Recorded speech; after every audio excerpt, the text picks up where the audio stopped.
This morning when I got to work, I had a sense of dread in my stomach from having to show up at Evil Corp and having to do something that I personally don't like doing, and that's disabling people's equipment without them knowing that they're about to lose their job. It's one of the things that I truly do not like doing because I think it embodies Evil Corp, that they don't tell you that you don't have a job. Suddenly, you're working on your computer and your computer screen dies. There's no rhyme or reason. You've just been erased. And once you get the shock of your computer just shutting off on you, then you get that phone call, the ominous phone call from HR informing you that you're no longer an employee. So yesterday morning, my boss called to put me on standby in order to do this because for some reason there's an entire corporation and I'm that guy. And I don't know how this happened. I'm not a server guy, I'm not a security guy. I'm a regular old office worker, yet I have that responsibility. I get that call at night or on the weekends to be ready or to make it happen right now because the equipment is no longer with the owner. And so I had no idea who this person was. My boss was extremely vague when it came to when I asked him, it's like, who is it? Is it someone low? Is it someone high? And the speculation was kind of moving around in the office like a cryptid. He's like Bigfoot walking through the scene ominously, looking over his shoulder at you, wondering who's it going to be. Because with this much speculation, it had to be one of us. It had to be from our group. And since I've been there, no one has gotten this type of termination. The Tanya Harding, why me, where you run out from the bushes, smack him across the knees, and then run back into the bushes and see what happens, right? I'm that guy. I gotta be the guy that runs out and clips you across the kneecaps. And then just as quickly as I popped out of the bush, I gotta jump back in the bush so you don't see me. So when I finally got that phone call this morning, it was a sudden millennial steam now. And I was just like jumped on the computer, typed in the commands, boom. They will no longer ever see a working computer again. Of course, later on that day, the big boss called me and he said, oops, it didn't work. Do it again, Millennial Steam. So I run out of the bushes and give them another slap across the knees, make sure that they stay down this time. And that was the end of that employee. And I didn't feel good about it. I called one of my friends that runs another school, I guess an acquaintance, a coworker, whatever you want to call it. She works in another state. She has my personal number and she called me. And she's like, Millennial Stem, I have to do this every single day. And I don't feel bad. I don't ever feel bad about firing someone that wasn't working. I do because, uh, you know, people need jobs. And this is the thanks that you get from Evil Corp once they decide that you're expendable. They look at your performance, they look at what you've been doing, and obviously this person was not doing their job. They probably caught them not at their desk enough times so that they said, sorry, you're not at your desk enough so that it makes it financially viable for us to keep you on the payroll. But with hundreds of people being given the same treatment, not as harshly, right? This special treatment is reserved for special people within the corporation, people that can hurt the corporation because of their access level. So when one of our own has to be let go, released from the work release program, it's done in a special way. I just don't like being that guy. So once that was done, I had to go back to my ordinary work problems, what my current computer's currently doing. is we have to resolve the problem that occurred with what happens with Windows updates when they're not tested before they're released into the wild. And that's destroying company computers one at a time. So this morning I was working with Server Group on what we're going to do, and Gen Z was in rare form, spouting a lot of nonsense and being irritating. I told one of my coworkers that came to visit me in the office today, it's like, do you want to sit here with Gen Z for 8 hours a day? And he's like, hell no. And then he made this motion with his foot. It's like, if I had to deal with that guy, I would be drop kicking him in the nuts and watching him fly as far away from me as I possibly could. And I looked at him and I said, I don't have that option, man. I've got to deal with this guy every day. And he just looked at me like, well, he's still far and above better than all of your other Gen Zs that you've had over the years. And I'm like, the sad truth is he's right. He ain't wrong. But when you set the bar this low, it's a tough day. All right, after I got done resolving those problems, then I moved on to the next problems. And this happened to coincide with the weekly team meeting. So I was on with head server group on the phone talking about what we were going to do in order to fix this problem. But of course, network had been here yesterday in my office screwing around with my machines, and he messed one up. And just like a good coworker, instead of telling me that he had broken it, he slipped out the door with his tail between his legs and like, figure it out, millennial steam. So today when server group called me and asked why that particular machine wasn't up, I looked at it and it's like everything seemed fine, but it wasn't starting. So I had to fix it.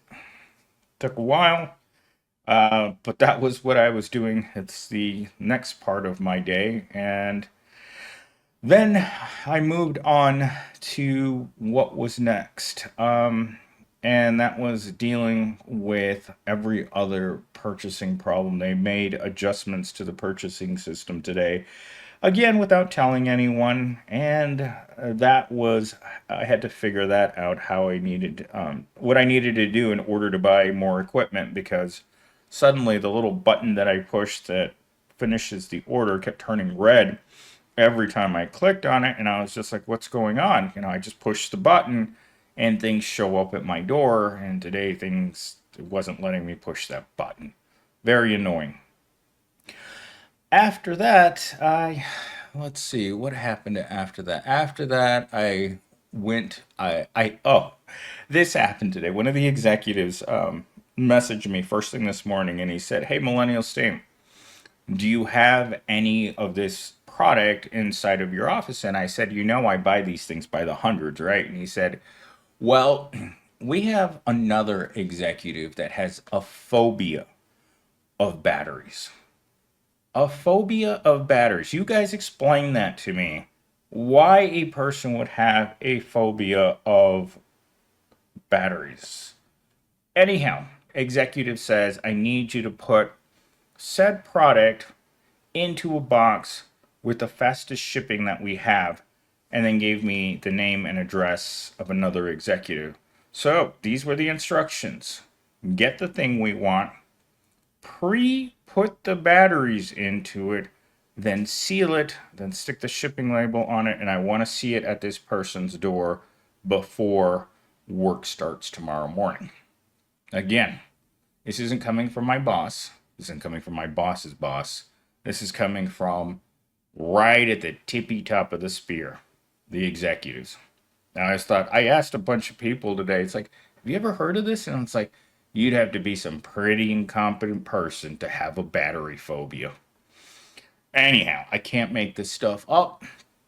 And to my final day at Evil Corp ended with an email that came from again, I look at these emails and I think, why is my name next to that person's name, but my boss's name isn't anywhere on this email? My boss's name isn't anywhere on this email.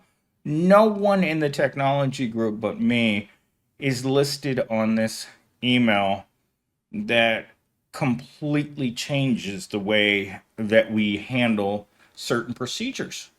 I mean, I was just sitting there twiddling my thumbs. It's like, hmm, should I send this email to my boss or should I just figure it out? Because a lot of my job is just figuring it out. I was trying to explain this to Gen Z this morning that the reason he wouldn't ever qualify for a lead position is because he just doesn't have any ability to adapt or change or to think outside of the box. He is very rigid with his thinking, like so rigid that today he started having a breakdown because of something that didn't go right in his life. And so he came into the office, he looked around, he looked all crazy in the face, and then he disappeared for like an hour. And so he went back to his car to process his emotions in his car in the parking lot. And I was like, wow, this is Gen Z people. They can't handle anything. So when you think about putting them into any area of responsibility, you have to think twice. Because these are the people that want to come to work, make top level money with no experience, a college degree, and a I don't give an F attitude towards everything else. It's hard to deal with them. It is just strange to me that all of them, seem to be the same person. In fact, today I got a message from a longtime viewer of mine who said that she went to a job fair today where there were long lines, and I can only imagine why there were long lines at a job fair. But she said that there were some Gen Zs there, and they were talking among themselves, and they said, you know, we're going to avoid the rat race because we know what's up. Really, Gen Z? You know what's up? Are you sure you know what's up? Because I can see America's corporations aren't interested in hiring any of you. And I think if you know what's up, then you probably know that you're not going to make it if your parents don't have money. And I was telling my coworker this about Gen Z today, and he said, Millennial Stain, don't you think that his family understands his limitations and therefore are supporting him financially, probably until the day that they join the Pine Box community? And I never thought about it that way.